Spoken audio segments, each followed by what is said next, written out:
Okay, well, thank you, Matthew. Our speaker today is Matthew Lorentz, and he's going to talk about the Hochschild cohomology of uniform row algebras. Hello, and I'd like to thank the organizers for inviting me and for everyone for being here today. And as we had said, we're going to talk about the Hochschild cohomology of uniform row algebras.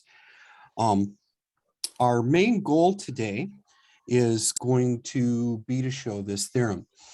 So, and I will explain what all of these things are in this theorem as we go along. But the theorem is that if every element of the n-dimensional continuous Hochschild cohomology of the uniform row algebra admits a weakly continuous representation, then the n-dimensional continuous Hochschild cohomology of the uniform row algebra vanishes. So first, we're going to need to talk about bounded geometry. So we let XD just be a metric space, and then we say that X has bounded geometry if we're given any R greater than 0, then there's some NR in the natural numbers such that for all X in X, if we put a ball of radius R around it, it will have at most NR elements. So we can take this ball, we can put it anywhere in our space, and we're guaranteed not to have any more than NR elements.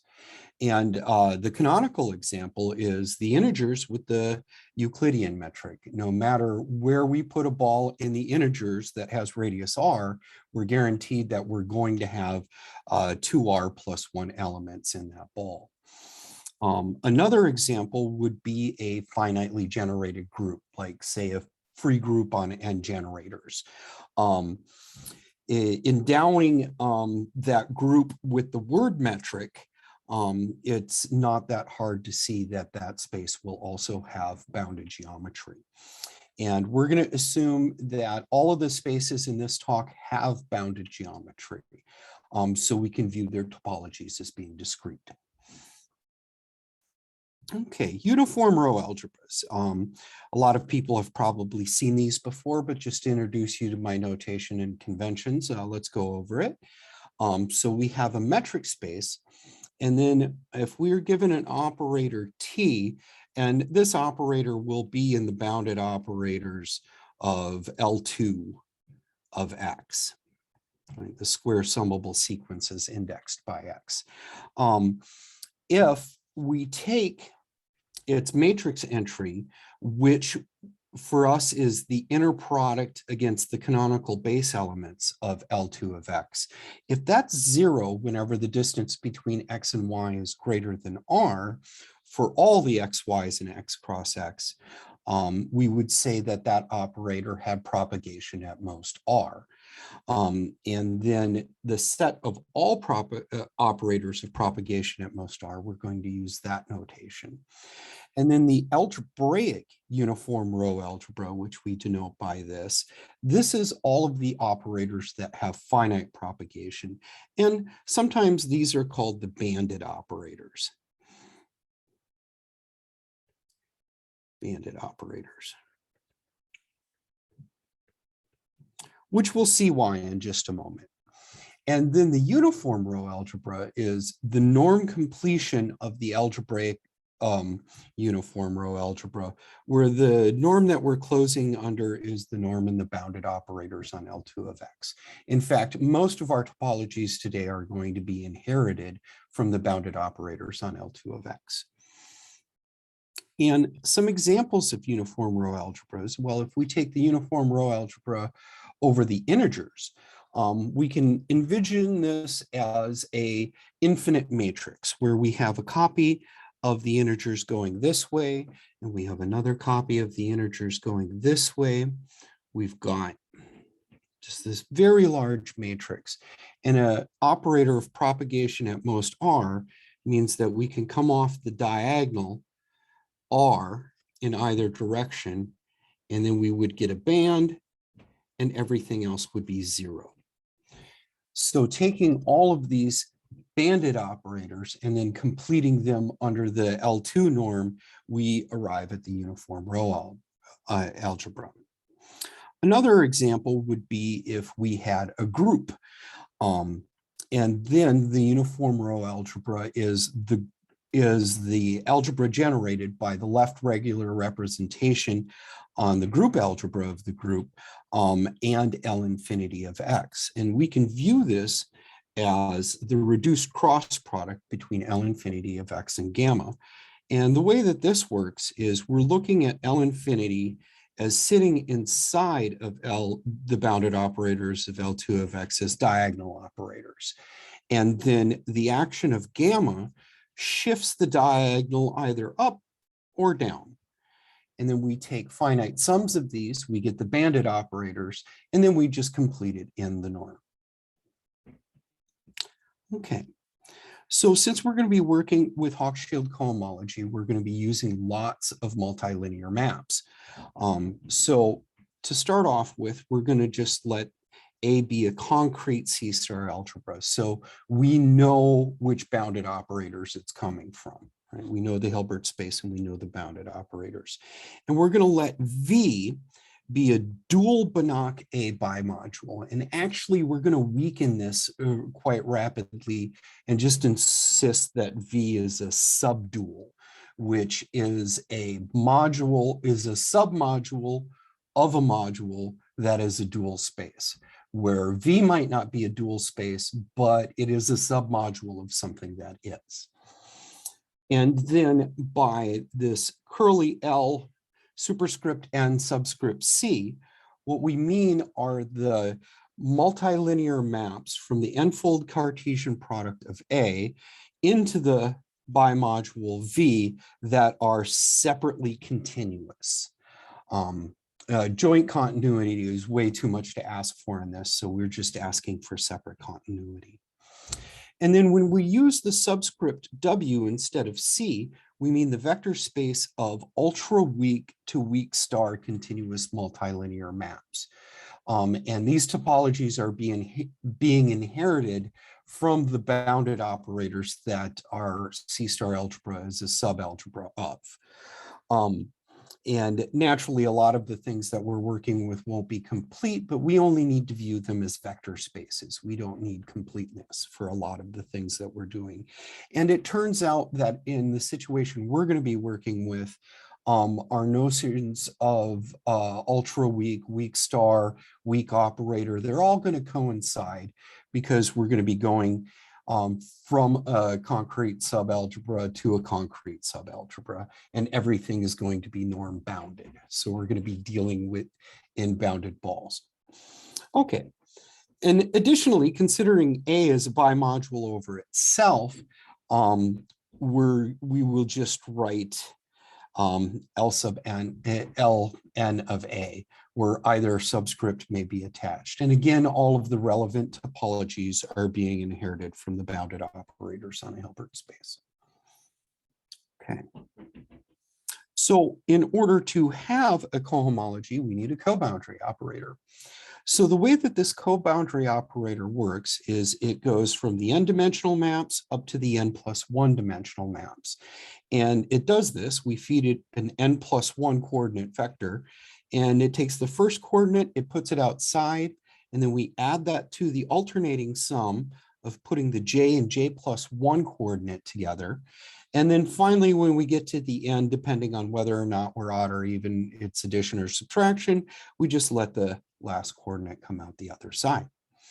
And then when n equals 0, well, this is just taking an element in V, and then we apply some A to it to bring it up to the 1 maps. And then this is just the commutator when we're dealing with the boundary of the 0 level. And a straightforward calculation. It's a little bit annoying, but it's straightforward. Well, it shows that we apply the boundary map twice, we always get 0. And so we can form a cohomology using this. And it's just the quotient vector space. We use this notation. Again, either subscript may be attached here. But what this is this is the kernel of the boundary operator from the n plus m+1 maps, modded out by the image of the n-1 to n maps. And as convention, we call elements in the kernel cocycles and elements in the image co-boundaries. Okay. Now, sorry, a little question. Yeah. When you take these questions, do you care about closures, or does this leave is just a plain vector space, or you care that it be separated or this kind of thing? Yeah, we're not worried about closure in this space. We're looking at it more algebraically. It's just a vector space as far as we're concerned. Now, in the continuous case, we will get some form of closure.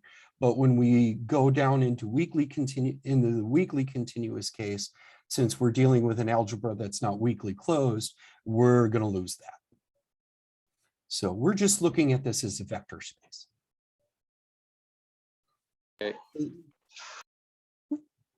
Okay. So we're going to be looking at a lot of what's called multi-modular maps. And to get a feel for what this is, just think about continuous expectations, conditional expectations, I'm sorry. But this isn't quite as strong as a conditional expectation, but it does have a similar behavior. So what this means is if we have a C-star subalgebra, we'll call it B. We're going to use this notation where we've now added the colon and the B to indicate that these maps are B multi-modular. And what that means is if we have a B in our subalgebra B, it can just jump in against the first coordinate like so. If it's in between coordinates, it can jump over the comma into the next coordinate. And if it's sitting at the very back, it can just jump out like so. And that's what it means to be B multi-modular. And by the same construction as before, we can form the Hochschild cohomology of the multi-modular maps.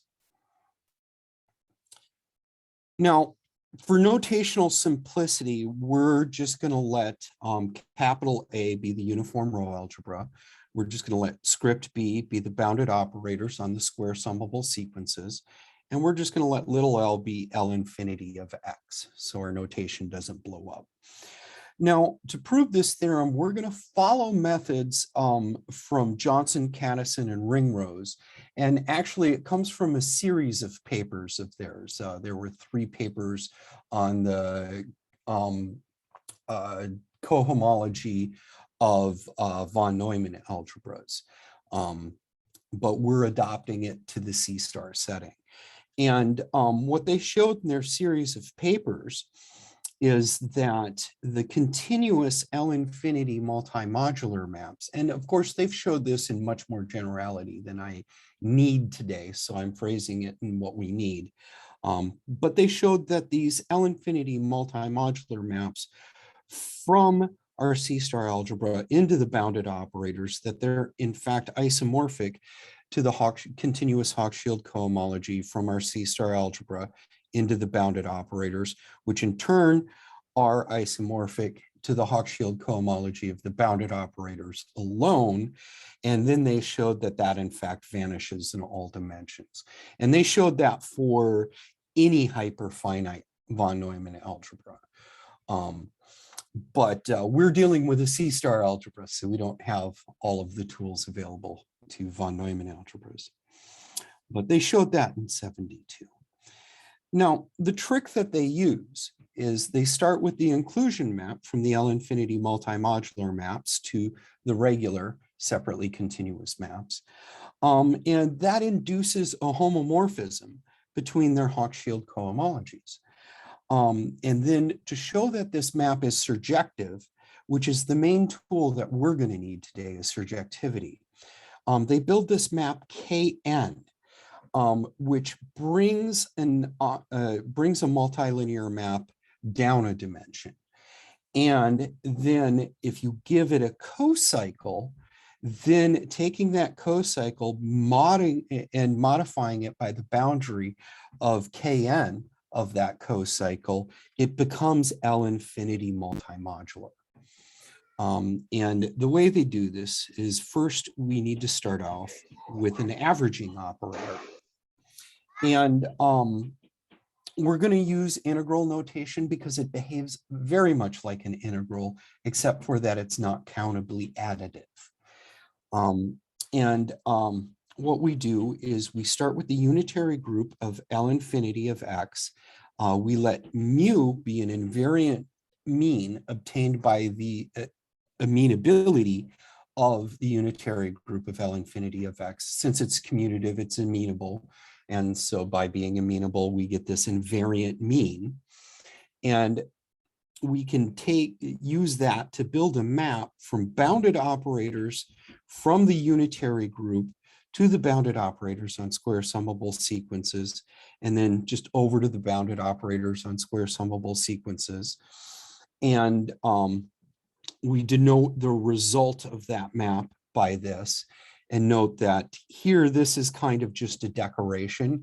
If our group was finite, this would actually be a Haar integral, but it's not finite. We lose countable additivity. So we just end up over in the bounded operators, but we're going to denote it like that. But this map is contractive, it's linear, it's invariant, meaning that by invariance, the integral UA of U, and then if we're looking at, say, UV here, so we're just modifying it by another unitary. These two things will be equal, and that's what we mean by invariance. And also, it acts as the identity on constant functions. So if we're just taking this over some t, well, then this is just t, right? So it doesn't do anything to constant functions. And additionally, if we've got just some operator in the bounded operators, it can jump into this averaging operator like so, or it can jump back out again like so. Now this map Kn is constructive inductively using that averaging operator. So we start with a J1 map that takes it down a dimension. So we give it n-1 vectors, coordinates. And then what we do is we shove one of the unitaries into the first coordinate and its adjoint outside and front there. And so then this is the proper length. And then we also have this map GK, which does a very similar thing, except for now we're putting that unitary, the adjoint of the unitary against the kth coordinate. We put the unitary in the k+1 coordinate and then line up the rest of the vector after it. And then our J+1 map is we take the JK map plus or minus the GK map applied to the identity minus the boundary of the JK map. And then our KN is JN. So really what this KN map is doing is it's taking the map that we care about, it's smearing it around all over the place, finding everything that's preventing it from being multimodular, and then subtracting it off.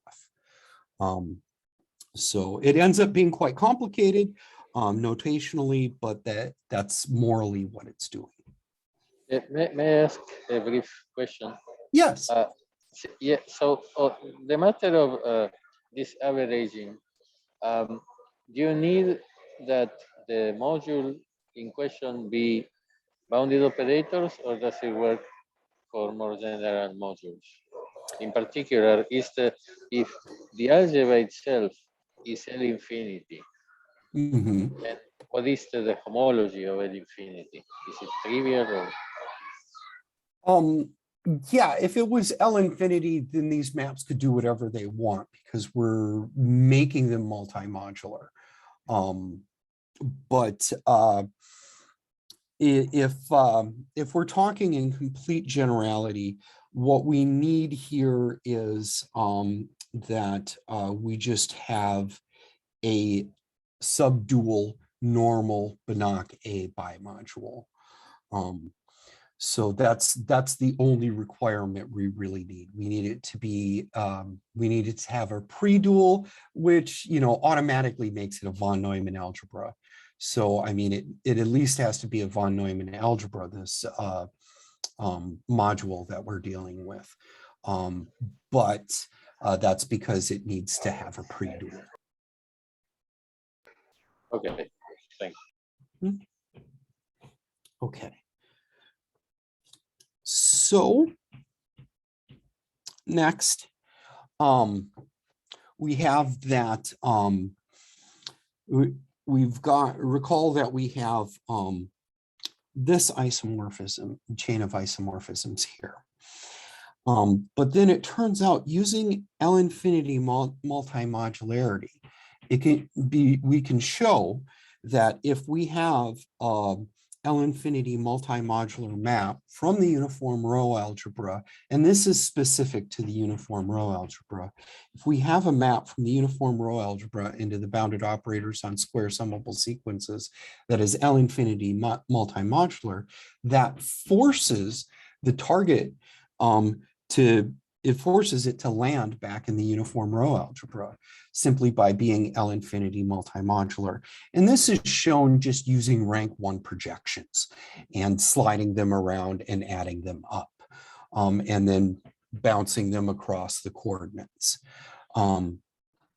It's interesting, and maybe if we have time at the end, we'll show this. But since we started late, we might hold off on that today. But that can be, using that, we can show that these two things are in fact the same thing.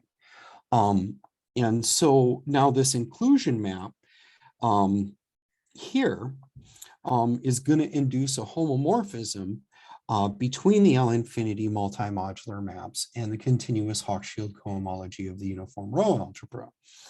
And we know that this is 0 from Johnson and Cattison and Ringrose.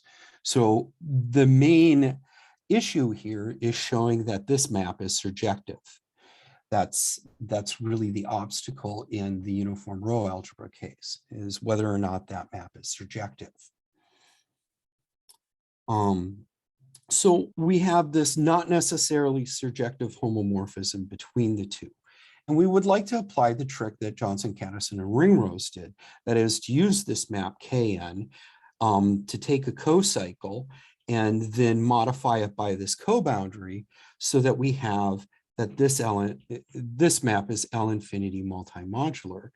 However, the problem is that a priori Kn of phi, it might be landing in the bounded operators. It might not land in the uniform Roe algebra.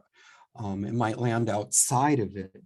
So that means that this boundary of Kn of phi might not live in the right place.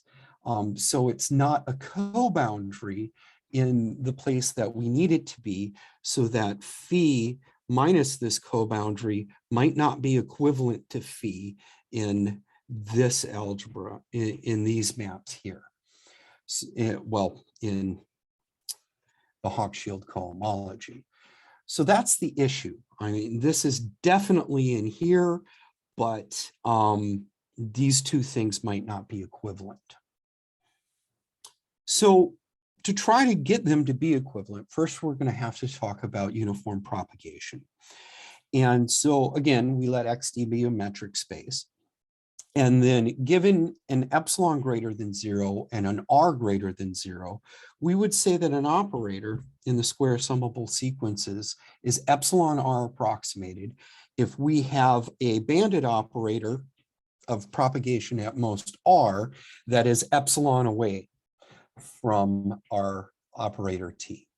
And then just note that if we can approximate an operator for all epsilon greater than 0, then it is in the uniform Roe algebra. And then next, we're going to need a generalization of a lemma due to Braga and Farah. I generalized it to the multilinear situation, but relied heavily on their proof in order to do it. And it really is an amazing proof. If you have the chance, I would highly recommend reading it. It's from their paper on the rigidity of uniform row algebras.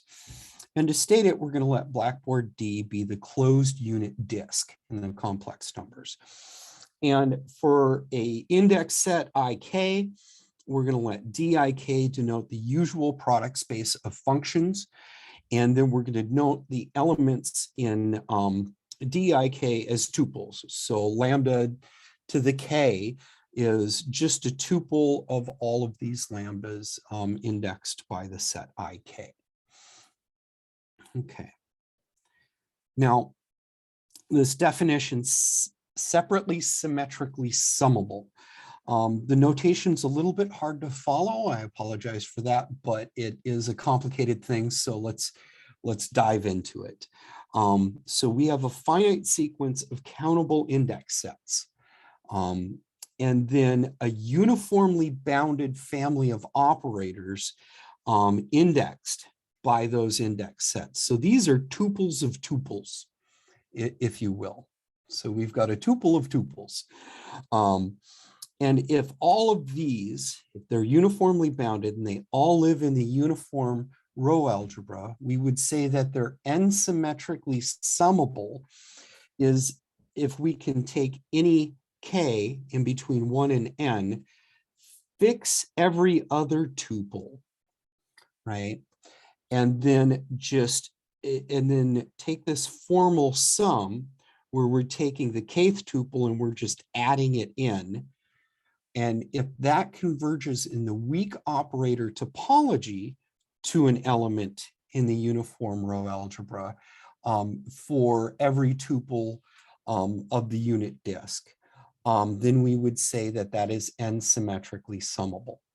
So, I mean, this is built up. First, you start just holding everything, all of these lambdas, all of these tuples as constant ones. And then you add up one, and then it weakly converges to something. And then we move to another set of the tuples, and we add up that one, and then that weakly converges to something. So it's mimics a lot what separate continuity is doing. Now, here's the generalization of Braga and Farah's lemma. So suppose that we've got this uniformly bounded family of operators living in the uniform row algebra that is n-symmetrically summable. Then for any epsilon greater than 0, there exists an r greater than 0, such that for all of these tuples of tuples, the operator that we get is going to be epsilon r approximated. And what's really going on here is the order of the quantifiers. Now, the hypothesis says that if we're given one of these, there is an r. But what this theorem is saying is that there's a single r for all of these. And that's really the power of this theorem. Like I said, mainly what I did by generalizing this is just checked a whole bunch of nitpicky details to make sure it worked in the multilinear case. But the real spirit of this is coming from Braga and Farah. And the way this is proven is we define these U sub epsilon R sets. We fix an epsilon and then we make these U sub R, epsilon sub R sets.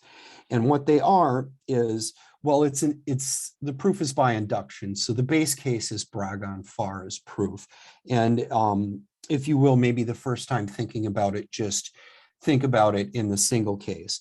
And what we're saying is that if we have some eta in this product set and we fix everything else, right? And then for all of these etas, we can write this product set as the countable union of these sets.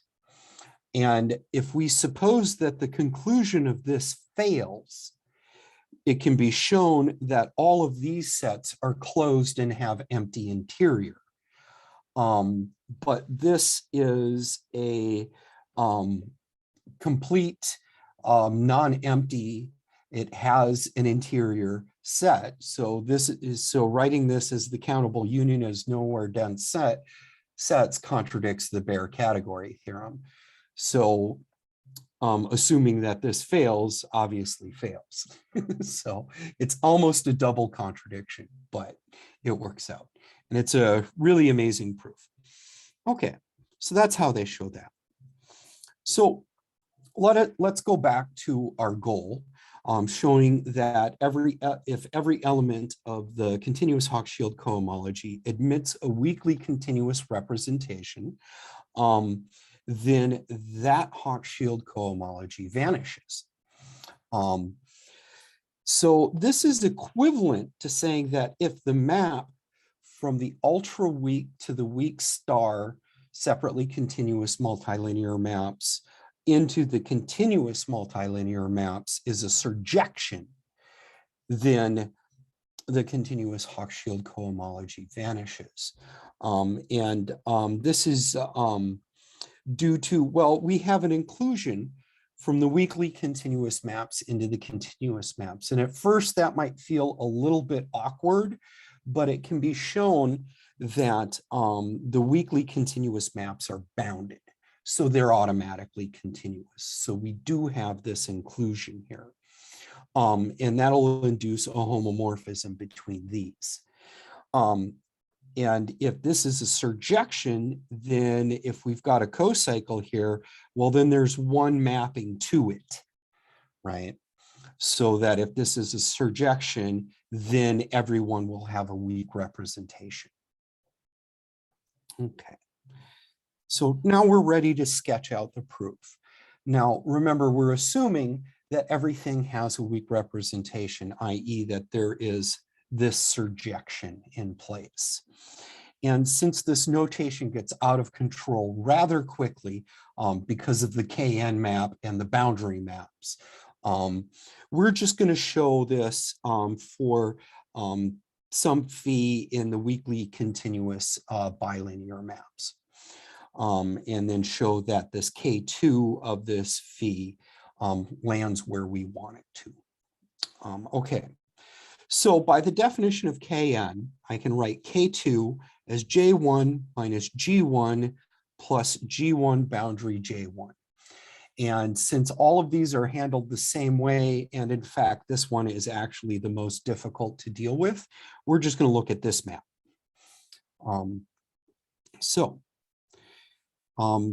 Breaking it down, unwinding all of these definitions, if we give it some element in the uniform row algebra and applying these maps, first we apply the G1 map because we're working on the argument of the operator.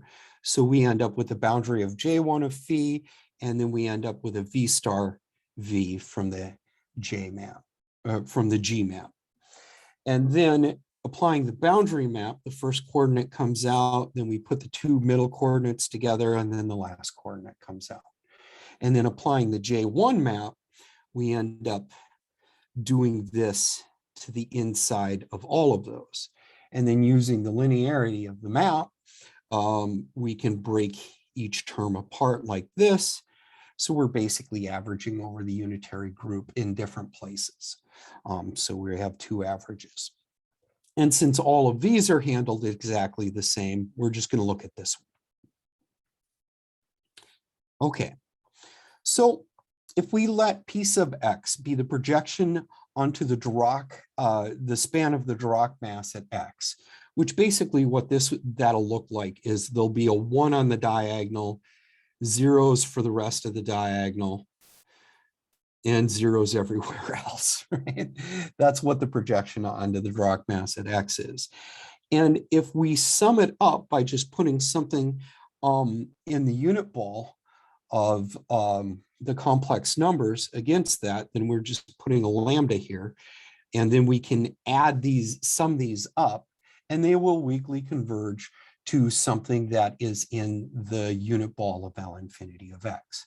And likewise, if we take any tuple in our product set dx. Summing that up, it again is going to weakly converge to some element we'll call G sub lambda in the unit ball of L infinity of x. So since we can assume that our phi is weakly continuous by our hypothesis, then for any fixed eta in this product set dx, corresponding to an element we're going to call G sub eta, and any lambda in the unit ball there, we can take this sum where we're just bringing the lambda in to the px. That's going to weakly converge to this, where both of these are in the unit ball of L infinity of x. And likewise, we can do it in the other coordinate too. We can bring the lambda into there, and this will weakly converge. So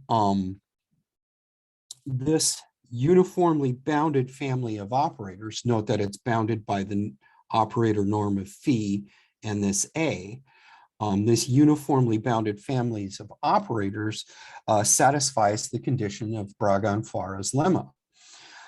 Hence, for all u and v in the unitary group of L infinity of x, given any epsilon greater than 0, we can write this operator that was inside the integrand as bounded functions from the unitary group to the bounded operators, a uv plus b uv, where a uv has propagation at most r.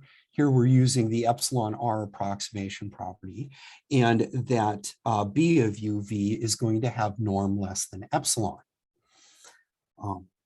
Okay, so note, if we have E sub yx as the standard matrix unit, then if we take the trace of EYX against AUV, well, this is just going to be the matrix entry of AUV at XY.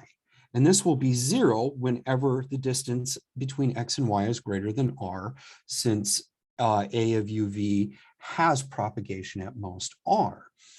And so the linear functional that's defining this, it's actually, we're using the trace class operators to define this. So we have that this trace is showing us what's under the hood of this.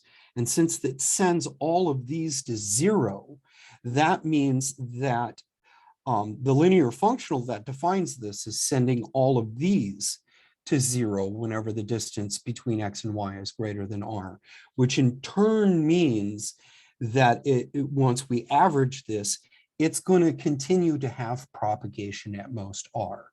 So these finite propagation operators are behaving very well with this averaging operator. And also, since this mean is contractive, it means that when we average the B part, this is going to have norm less than epsilon.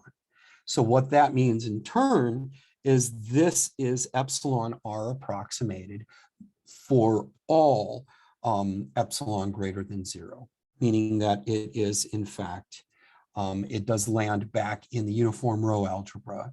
So this is an operator, this is a multilinear map in the first dimension where our coordinate that we can plug in is now this A. So this lands back where it's supposed to. It stays in the uniform row algebra because of the weak continuity of this operator phi. Now, so if we're given a cocycle here, we can now say that it's equivalent to this, which means that this map now, the L infinity multimodular maps to just the regular maps, is a surjection. And so this side is 0, it's a surjection, so that side better be 0, right? So so that shows the theorem. And Yes. One question. Mhm. So your hypothesis was that a certain map coming from homology with a W Mhm. was surjective. Uh, and then you conclude your conclusion is that the homology is zero. Now, is independently of whether, I mean, of course, if your hypothesis is that zero projects onto something, then that other something will be zero, right? Or even if not the domain of the function is zero, but that the map is zero, then if it is surjective, it will be zero. So what I'm asking is whether independently of the hypothesis that you have that if any cocycle admits a weak representation, then the homology is zero, whether you can show that the map is always zero from the homology with the weak continuity to the continuous one. Yeah. I It's think if you turn that around and you have that the continuous cohomology vanishes in every dimension, then we can show that the map between the weakly continuous and the continuous ends up being an isomorphism, and then the weakly continuous maps, their cohomology will have to be zero. But starting, what I'm yeah. saying is whether the map from the weakly continuous homology to the continuous homology, the map Mhm. is zero. Um, Because if it always, I mean, what I'm saying is apparently, I mean, of course, I didn't follow the details, but you seem to be showing that this homotopy, this contractive homotopy that you have for a cocycle that is weakly continuous, lands you in the complex for the continuous Cauchy homology of the Roe algebra. So this, if I understand correctly, and you do this for every weakly continuous cocycle, what you are showing is that the map is zero, independent, without assuming anything about all the continuous cocycles. right. In that situation, we can't just do it independently. I mean, the big obstacle that we're running into here is that our averaging operator is not countably additive. So when we send something through the averaging operator, if it's starting as being weakly continuous, it might lose its weak continuity once we send it through the averaging operator. Yeah, but it will go to zero in the continuous homology, not in the weakly continuous homology. So the map will be zero. Right. What was the obstacle there? And so if we're going from the weak to the continuous, those maps could be non-zero, like say we're at the n-dimensional level. That map can be non-zero if the continuous cohomology a dimension lower is non-zero. It's actually quite technical to work through the details of that. Basically, we're taking linear functionals and we're trying to, well, we'd like to focus on the normal linear functionals, a dimension below. But when we take their completion, we end up losing a lot of the continuous ones that we're relying on to build these maps. So it may be the case. I just have not been able to show that part. Because if we go a dimension lower and we have non-zero cohomology, then when we're mapping back up using the boundaries, and there are a couple of more maps that come into play once we really start exploring the weak to the continuous maps. And this is all in my paper on the archive about this, all of these other maps that we're using. And things don't translate well. It's rather technical and would be hard to explain if I don't prepare a whole nother presentation. But there is an obstacle if the dimension lower is non-zero. But if the dimension lower is 0, then yes, it does vanish. Yeah. So, okay. So an immediate consequence of this theorem is that if we look at what these things are, if we take the boundary of basically our uniform row algebra, this is the space of inner derivations. And by inner derivations, I mean derivations given by the commutator bracket. And if we look at the kernel of the boundary of the L1 maps. Sorry, Matthew, we are not seeing your screen now. Oh, did it cut out? I'm sorry.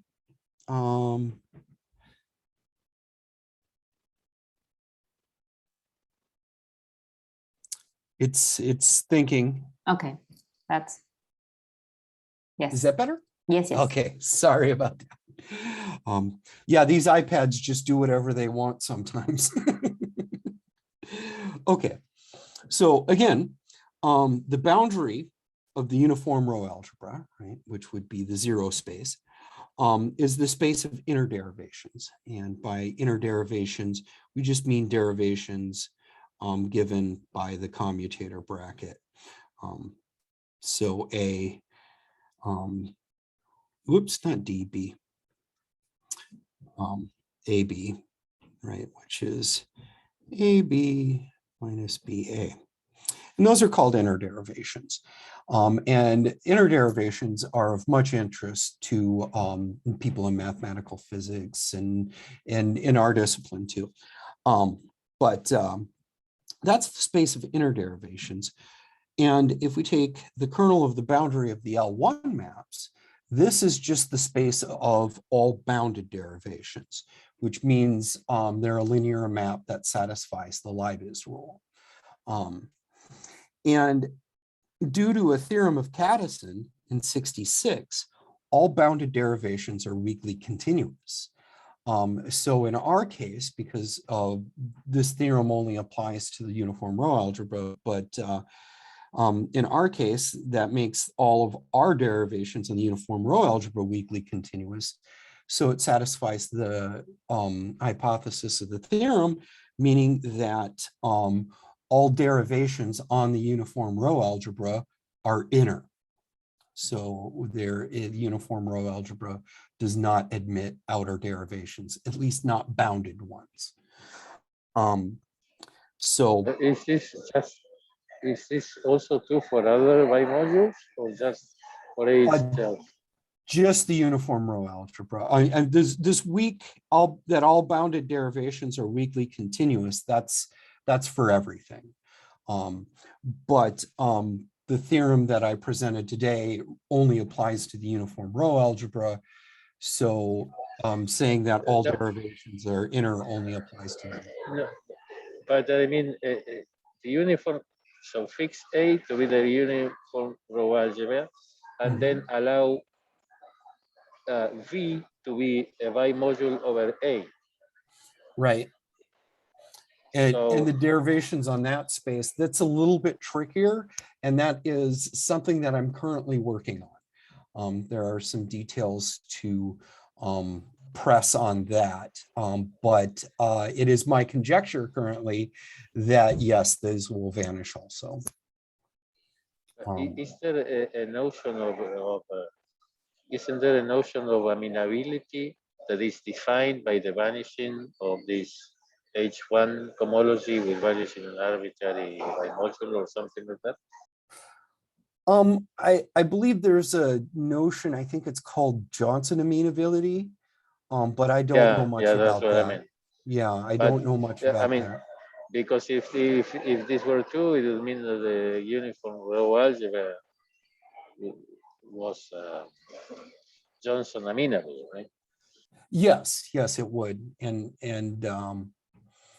so there is that.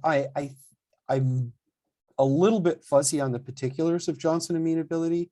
I think actually we're looking at landing back in the bounded operators with Johnson amenability, which in that case, of course, due to another theorem of Cadison, in fact, it was the same paper that he showed this in, that they're all weakly continuous. He used the weak continuity to show that they're in fact all spatial. So I think Johnson amenability is a little bit weaker than what we're showing here because, of course, if we've got the commutator and we're landing back in the bounded operators, then all derivations have to be spatial. And I think that's what Johnson amenability is speaking to more. But as I said, I'm very fuzzy on the details. So this is a little bit stronger than it being Johnson amenable, if I'm understanding it correctly. Yeah, but that is but this is, so now we have a direct consequence of this. Something to note is that there are known C-star algebras for which this Hochschild cohomology is non-zero. There are basically, in order to have only inner derivations for a C-star algebra, for a separable C-star algebra, I believe it was, it was Ackman and Pedersen showed around 79 that you have to have a C-star algebra of this form, where this C is continuous trace and these SIs are simple. And if it's not isomorphic to a C-star algebra of that form, it's going to have outer derivations. So at least the first dimensional Hochschild cohomology is not going to vanish. So in the separable case, there's a lot of examples of this not vanishing. So it's not something where the Hochschild cohomology just always vanishes. There are cases when it doesn't. But I believe I am looking into rapid decay algebras right now, and I think that will show that we can have that weak representation for everything in the uniform row algebra. So at least in the case of the uniform row algebra, I think this is going to vanish in all dimensions. And just to say lastly, I kind of mentioned it before, that if we have the assumption that the continuous Hochschild cohomology vanishes in all dimensions, then that's going to force the weak cohomology to vanish with it. And that's because if the map lower is 0, then this map becomes an injection. But if this is non-zero, this could be non-trivial. If you're writing, we are not seeing what you're writing. Was just using the laser pointer. Oh, it went blank again. I am sorry. Let's see if we can make this work again.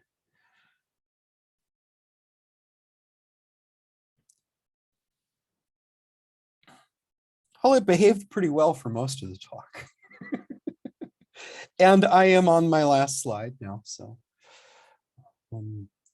No, it's still not coming through. There it is. Okay. And yeah, this is my last slide. So Yes, if the dimension lower is 0, then it forces this map to be an injection. But if it is, if this is non-zero, then there's no reason to expect this map to be an injection. So it could very easily be non-trivial if it's not all identically 0. And again, this is using some very technical maps up and down and taking the normalization of certain maps, and it would be a whole nother talk unto itself. So we don't have time to show that today, but this is all contained in my paper. You can look at it on my website. There's my website. There's a little sim here, but it's also up on the archive under the same title as this talk. The Hochschild cohomology of uniform Roe algebras. So you could look at it at either place, and all of the details are there. And that's what I have for you today. Thank you. Thank you. Thank you. Thank you very much, Matthew. I don't know if there is any question for him. I want to ask something.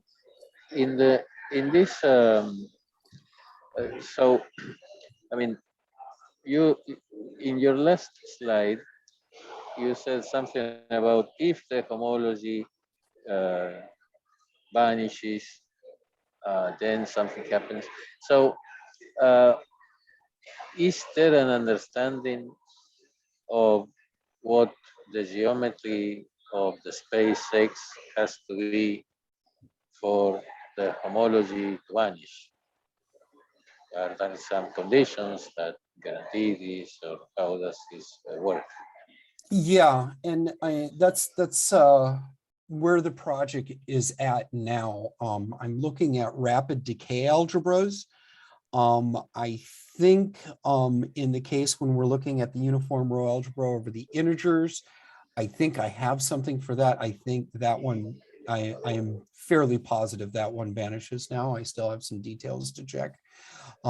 Because if we look at that one, it has, as we're moving away from the diagonal, we've only got, it's decaying polynomially. But if we look at, like say F2, F2 as a group is growing exponentially. Every time we go a ring out, it's growing exponentially. And in that case, I don't think it would be interesting to see if that, if we're taking these operators, if that's going to decay fast enough to stay in the uniform row algebra under these maps. And that's really what we're thinking about, is the further away we get off the diagonal, how rapidly are these things decaying? And once we put them through all of these different maps. And you know, in the case of the integers, it looks like it's definitely going to work.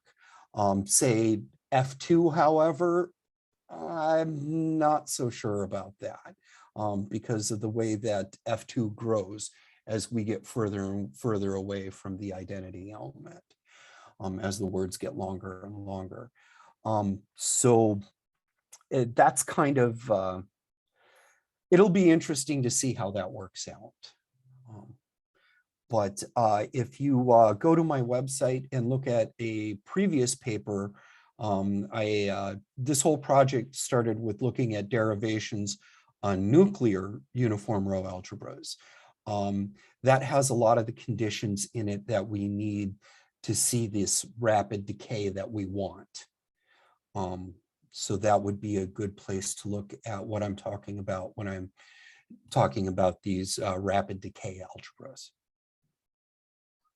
Okay, thank you.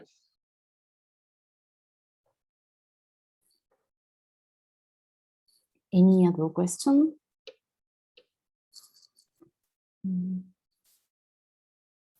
Okay, well, if not, I will stop the recording.